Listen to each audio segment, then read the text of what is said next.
April 15, 1991. Ramstein Air Base, Germany. Colonel Pavel Novak of the Czechoslovak Air Force steps off a bus at the main gate of one of the largest American military installations in Europe. Novak has served in the Czechoslovak military for 23 years. He commanded fighter squadrons, attended Soviet military academies, and received extensive indoctrination about NATO military forces. He expects this visit to be carefully choreographed propaganda, a Potemkin village where Americans will show him their best facilities while keeping their real living conditions carefully hidden from view. The Soviet military taught him that NATO soldiers suffer under capitalist exploitation, that their governments spend money on weapons while treating personnel as expendable resources, that morale in Western militaries remains perpetually low due to poor conditions and inadequate support. His American escort, Captain James Wilson, drives him past rows of buildings toward the enlisted housing area. Novak expects this route to showcase officer quarters or perhaps visiting dignitary accommodations. Instead, Wilson parks outside a 3-story brick building marked as Standard Enlisted Barracks for Air Force personnel in grades E1 through E4, the most junior enlisted ranks. Wilson explains that they'll tour typical living facilities before proceeding to operational areas. Novak feels confused. Americans are showing him enlisted quarters first? Surely this is a mistake. Or perhaps these are actually disguised officer facilities that Americans will pretend are standard enlisted housing. They enter the building. Each enlisted airman occupies a private room approximately 120 square feet. The room contains a bed, desk, chair, wardrobe, and individual climate control. A private bathroom connects 2 rooms, meaning each airman shares bathroom facilities with only one other person. Down the hall, Novak sees a common area with comfortable furniture, a television, and a small kitchen space.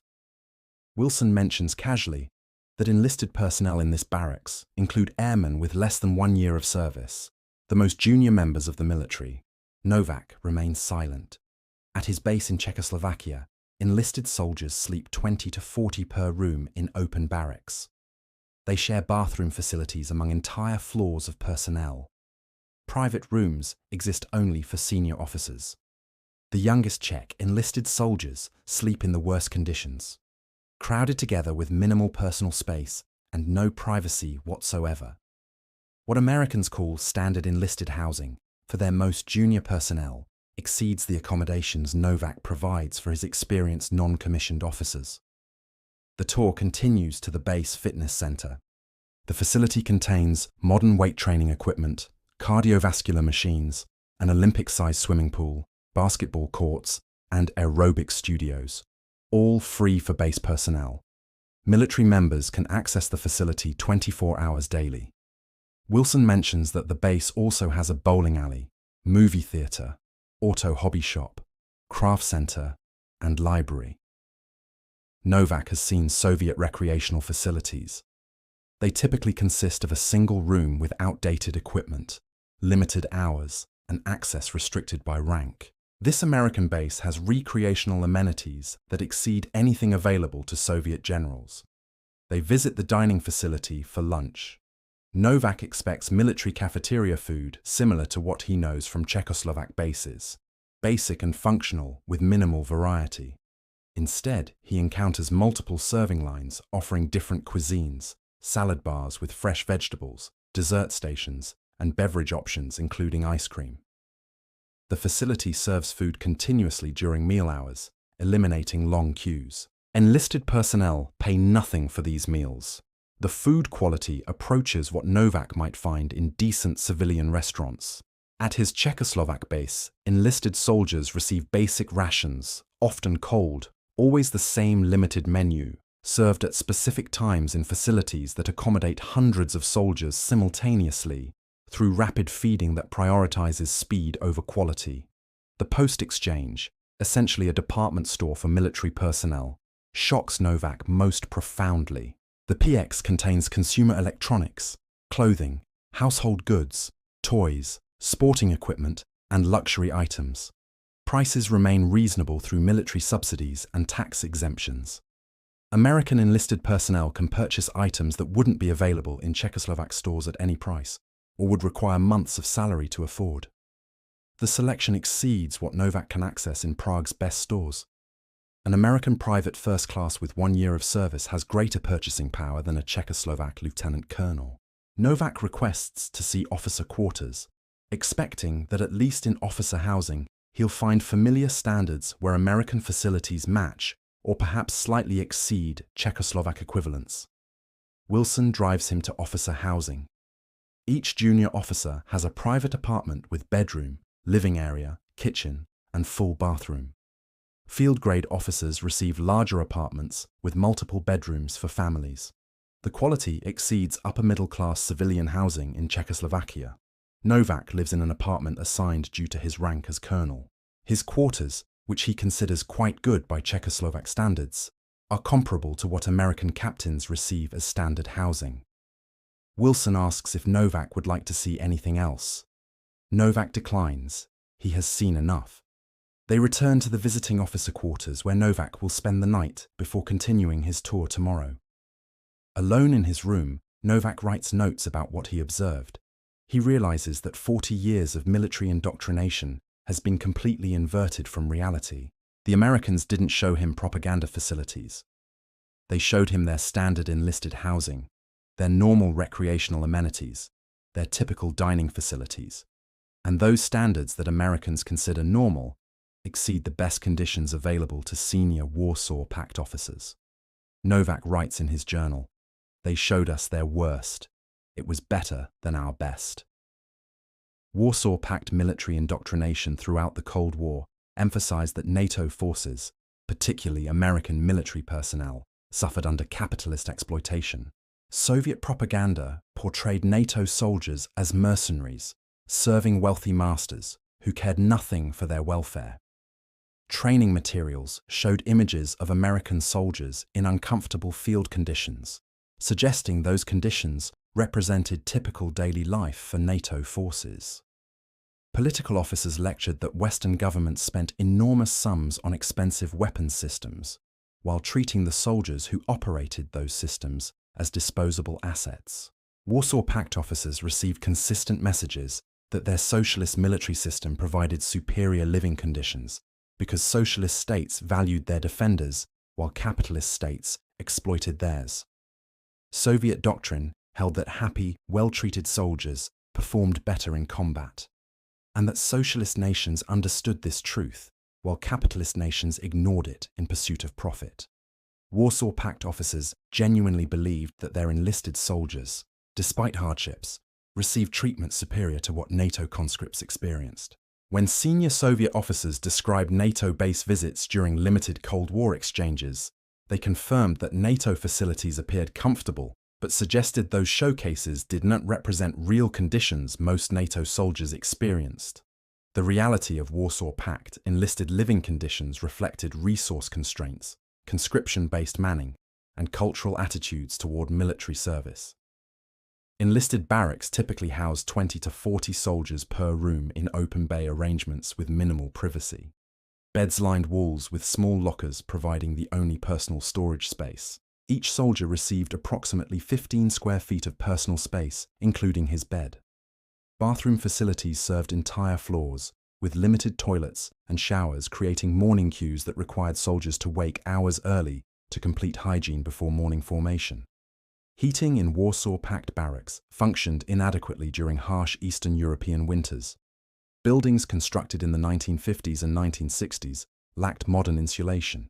Heating systems, when operational, struggled to maintain comfortable temperatures. Enlisted soldiers slept in cold rooms, wore multiple layers during winter, and accepted discomfort as normal military life. Soviet military philosophy held that hardship built character and that comfortable soldiers became soft soldiers. This philosophy justified conditions that Western militaries would consider unacceptable. Food quality and variety remained basic throughout Warsaw Pact militaries. Enlisted soldiers received calories sufficient for basic needs, but menu variety proved limited. The same meals rotated weekly. Food quality varied by season, with fresh vegetables available primarily during summer harvest. Winter menus relied heavily on preserved foods, potatoes, bread, and whatever supplies military logistics could provide. Soldiers ate at assigned times in large dining halls that processed hundreds of personnel quickly. The emphasis remained on efficient feeding rather than dining experience or food quality. Recreational amenities at Warsaw Pact bases existed primarily on paper. Official regulations specified that bases should provide recreational facilities, but budget constraints meant those facilities remained minimal or non-existent. A typical Soviet motor rifle regiment might have one room designated for recreation, containing a television, some weights, and perhaps a table tennis setup. Access remained limited by schedule and often restricted by rank, with officers receiving priority. The concept of comprehensive recreational facilities, with gyms, pools, theatres, and hobby shops, simply didn't exist in Warsaw Pact military culture. Officers received better conditions than enlisted soldiers, but still faced limitations that Western officers would find inadequate. A Soviet captain might share an apartment with another officer, receiving more space than enlisted soldiers, but still lacking true privacy. Senior officers received private apartments, but those apartments' quality reflected Soviet civilian housing standards, which lagged substantially behind Western equivalents. The gap between enlisted and officer conditions in Warsaw Pact militaries exceeded the gap in Western forces, reflecting more rigid class distinctions between ranks. Warsaw Pact officers preparing for exchange visits to NATO bases in 1990 and 1991 received specific briefings about what to expect. They were told that Americans would show carefully selected facilities designed to impress visitors. They should assume that normal conditions were significantly worse than showcased conditions. They should remember that American propaganda objectives included making Western military service appear attractive to discourage Warsaw Pact soldiers and damage morale. Soviet handlers emphasized that officers should maintain skepticism about everything they observed and assumed deception in American presentations. The reality that awaited Warsaw Pact officers at NATO bases contradicted every expectation they carried. The systematic visits began after the fall of the Berlin Wall in 1989, as Cold War tensions eased and military-to-military contacts increased. Warsaw Pact officers visited Ramstein Air Base in Germany, Aviano Air Base in Italy, RAF Lakenheath in England, and multiple American installations across Europe. At each facility, the pattern repeated. Americans showed standard enlisted facilities first, and those facilities exceeded anything Warsaw Pact officers had seen. American enlisted personnel in their first term of service lived in private or semi-private rooms with individual climate control, personal bathrooms shared with only one roommate, and access to comprehensive recreational facilities. The rooms featured carpet, comfortable furniture, adequate lighting, and personal space that would be considered generous by civilian apartment standards. Young American airmen complained about these conditions sometimes, wanting even better housing, completely unaware that soldiers in other militaries would consider their complaints laughably privileged. Mess halls at American bases offered food variety that approached civilian restaurant standards. Multiple serving lines provided different cuisine options, allowing personnel to choose according to preference. Salad bars featured fresh vegetables year-round. Dessert stations offered ice cream, cakes, and other sweets. Beverage options included soft drinks, juice, milk, and coffee. The facilities operated during extended hours, allowing personnel to eat when convenient rather than at strictly enforced times. Short wait times meant personnel spent minutes rather than hours feeding. The entire dining experience emphasized treating service members as valued personnel rather than as logistics problems requiring efficient processing. Recreational facilities at major American bases rivaled or exceeded civilian fitness centers and community recreation complexes. Gyms featured comprehensive weight training equipment, cardiovascular machines, free weights, and areas for group fitness classes. Certified fitness instructors provided training advice and developed personalized workout programs. Swimming pools maintained year-round offered lap swimming, recreational swimming, and swimming lessons for family members. Basketball courts Racquetball courts and sports fields provided spaces for unit competitions and individual recreation. These facilities operated extended hours with minimal restrictions on access. Movie theaters on American bases showed current films shortly after civilian release, providing entertainment at subsidized prices. Bowling alleys offered another recreational option, with leagues and casual play available. Auto hobby shops provided tools and covered workspace for personnel to maintain their personal vehicles with technical assistance available. Craft centers offered equipment and instruction for various hobbies, including woodworking, metalwork, and artistic pursuits. Libraries maintained collections of books, magazines, and increasingly, by 1990, computer resources. Base recreational budgets typically exceeded $2 million annually, reflecting American military culture's emphasis on quality of life and morale. Post-exchanges shocked Warsaw Pact visitors most consistently. The consumer goods selection, product quality, and reasonable prices created cognitive dissonance for officers from nations where shortages and limited selection defined shopping experiences. American service members could purchase electronics, appliances, clothing, sporting goods, and luxury items with ease. A young enlisted soldier could buy items that wouldn't be available to Warsaw Pact generals at any price. The purchasing power differential exceeded the pay grade differential, meaning American junior enlisted personnel enjoyed material standards of living that surpassed Warsaw Pact field-grade officers. Medical facilities at American bases provided comprehensive healthcare that Warsaw Pact officers found remarkable. Modern diagnostic equipment, regular preventive care, dental services, mental health resources, and family medical care all came free for service members. American military medicine emphasized maintaining personnel health proactively rather than simply treating illness reactively. Service members received annual physicals, regular dental checkups, and access to specialists as needed. The facilities resembled civilian hospitals in quality and exceeded them in accessibility for service members. Family housing on American bases provided another shock for Warsaw Pact officers. Military families lived in on-base apartments or houses with amenities including playgrounds, schools, childcare facilities, and spouse employment assistance. American military culture recognized that service member performance improved when families received proper support. The investment in family programs reflected understanding that military service affected entire families, not just the service member. This approach contrasted sharply with Warsaw Pact practices, where military families received minimal official support and often lived in conditions worse than the service members themselves experienced. Specific reactions from Warsaw Pact officers, documented in exchange program reports, illustrated the profound impact these visits created. A Bulgarian Air Force major photographed bathroom fixtures in American enlisted barracks because he knew his colleagues wouldn't believe his verbal descriptions. The idea that junior enlisted personnel had private bathrooms with hot water available continuously seemed impossible. He wanted proof to show that he wasn't exaggerating. A Polish Army lieutenant asked his American escort repeatedly whether they were visiting officer-only sections of the base. When Americans confirmed these were standard enlisted facilities, the lieutenant remained skeptical. He couldn't reconcile what he observed with 40 years of propaganda about NATO military exploitation. Only after visiting multiple enlisted barracks and speaking directly with American junior enlisted personnel did he accept that what he saw represented normal conditions. A Romanian colonel spent an hour in the post-exchange at Ramstein, walking the aisles in apparent disbelief.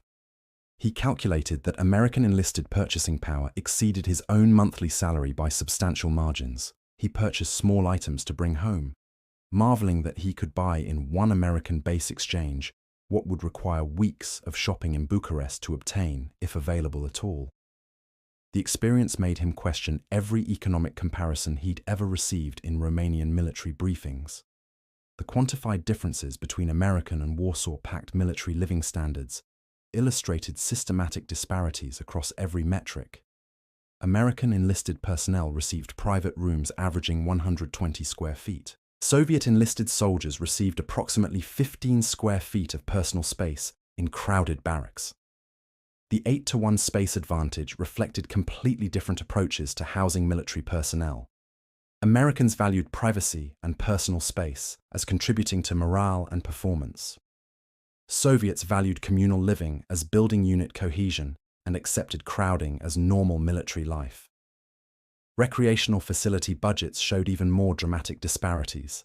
Major American bases spent $2 million or more annually on recreational programs and facility maintenance. Comparable Soviet installations allocated perhaps $20,000 equivalent for recreational purposes. The 100-to-1 budget differential reflected fundamentally different priorities. American military culture held that recreation and morale programs directly improved readiness by maintaining personnel satisfaction. Soviet military culture viewed recreation as luxury that diverted resources from operational requirements. Food quality comparisons revealed similar gaps. American military feeding allocated $8 to $10 per day per service member for food costs. Soviet military feeding allocated roughly $1 to $2 equivalent. The quality differential meant American service members ate varied, nutritious meals approximating civilian restaurant standards, while Soviet soldiers received basic rations, meeting minimum nutritional requirements.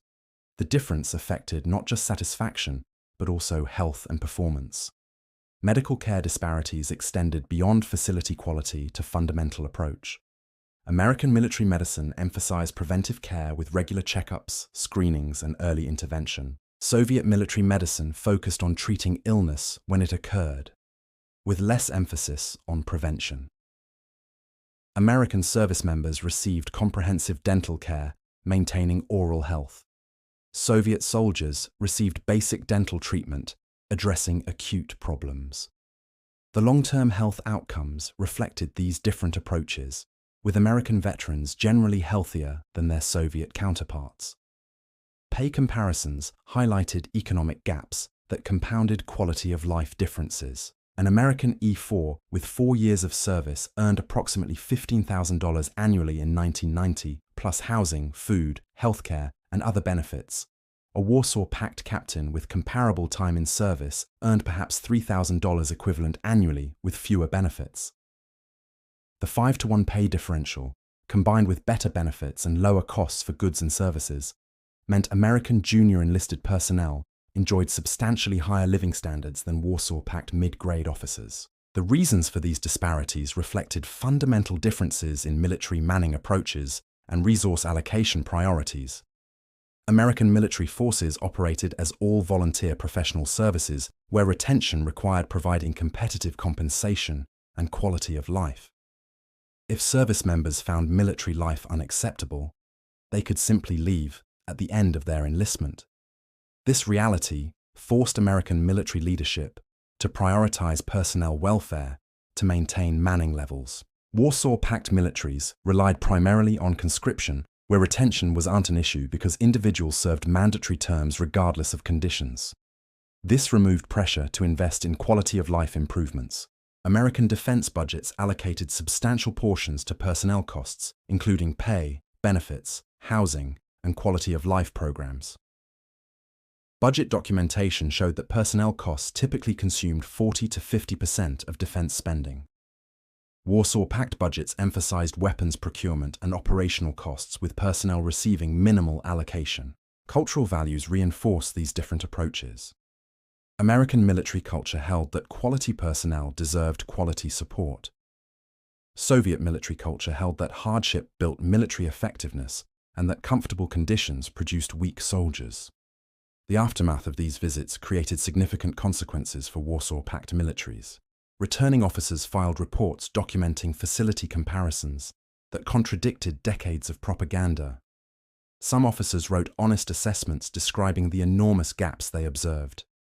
Others softened their reports, recognizing that complete honesty might create problems for themselves or undermine morale further. But among officers who made these visits, common understanding emerged that Warsaw Pact propaganda about NATO military conditions had been systematically false. The morale crisis these revelations triggered extended beyond individual disappointment to institutional questioning. Warsaw Pact officers and non-commissioned officers realized their compensation and working conditions fell drastically short of NATO standards. Many officers had accepted personal sacrifice, believing that Western military personnel suffered similarly. Discovering that NATO personnel enjoyed dramatically better conditions while earning higher pay created resentment and disillusionment. The revelation that propaganda had inverted reality undermined trust in military leadership and political authorities. Warsaw Pact militaries experienced retention crises throughout the 1990s, partly reflecting these morale problems. As conscription-based forces transitioned toward professional volunteer forces, personnel had choices about continued service. Many experienced personnel chose to leave rather than continue serving under conditions they now understood were vastly inferior to NATO standards. The retention crisis degraded military effectiveness as experienced personnel departed faster than training systems could replace them with qualified individuals. Some Warsaw Pact officers who visited NATO bases made personal decisions reflecting their changed perspectives. Officers emigrated to Western nations when opportunities arose, seeking better living standards for themselves and their families. Others remained in their home countries, but became vocal critics of the old system, advocating for reforms that would improve military personnel conditions. These officers understood from direct observation that alternatives existed to the conditions they had accepted as inevitable. Reform efforts in post-Soviet militaries attempted to improve quality of life for military personnel with mixed success. Russian military reforms in the 2000s and 2010s prioritized upgrading housing, improving food quality, and increasing pay. New barracks built during these reforms provided private or semi-private rooms rather than open bay housing. Dining facility improvements introduced more variety and better food quality. Pay increases aimed to make military service competitive with civilian employment. But budget constraints limited the pace of improvement, and gaps versus NATO standards persisted. The modern impact of these Cold War revelations continues shaping military personnel policies. Russian military leadership learned that quality of life directly affects retention and effectiveness. Current Russian military facilities show substantial improvement from Soviet-era conditions, though they still lag behind NATO standards in most areas. The recognition that personnel welfare matters operationally has influenced Russian military planning, even if resource limitations prevent achieving Western standards. NATO expansion brought former Warsaw Pact nations into Western military structures, requiring those nations to adopt NATO standards for military personnel welfare. Poland, Czech Republic, Hungary, and other former Warsaw Pact members upgraded military housing, improved recreational facilities, enhanced medical care, and raised pay as part of NATO integration. These improvements benefited military personnel directly while also improving operational effectiveness by increasing retention and morale. The contrast between NATO and Warsaw Pact conditions that shocked officers in 1990 now operates as institutional requirement driving continuous improvement. The cultural lesson these experiences taught extends beyond military applications to broader understanding about propaganda and reality. Propaganda works effectively only while people lack direct comparison opportunities. Once Warsaw Pact officers saw NATO facilities firsthand, decades of propaganda collapsed instantly. The systematic inversion of reality that Soviet propaganda maintained couldn't survive contact with observable truth. Officers who made these visits understood immediately that everything they'd been told was false, and that recognition undermined confidence in other official narratives. Warsaw Pact officers expected NATO propaganda tours designed to deceive them about real conditions. They discovered instead that 40 years of their own propaganda was the lie. The Americans didn't need to deceive because American reality exceeded any propaganda claims. Simply showing standard facilities truthfully proved more persuasive than any conceivable deception. When Colonel Novak returned to his Czechoslovak base after visiting Ramstein, he looked at his own enlisted barracks with new eyes. 20 soldiers crowded into a room that would house 1 or 2 American airmen. No recreational facilities worth mentioning.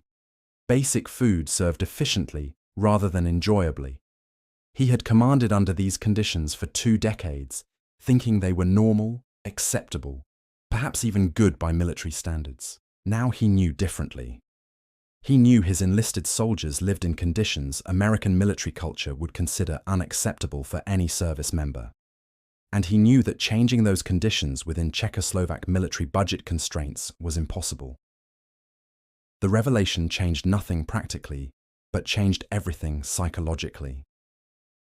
Warsaw Pact officers who made these visits never saw their own militaries the same way again.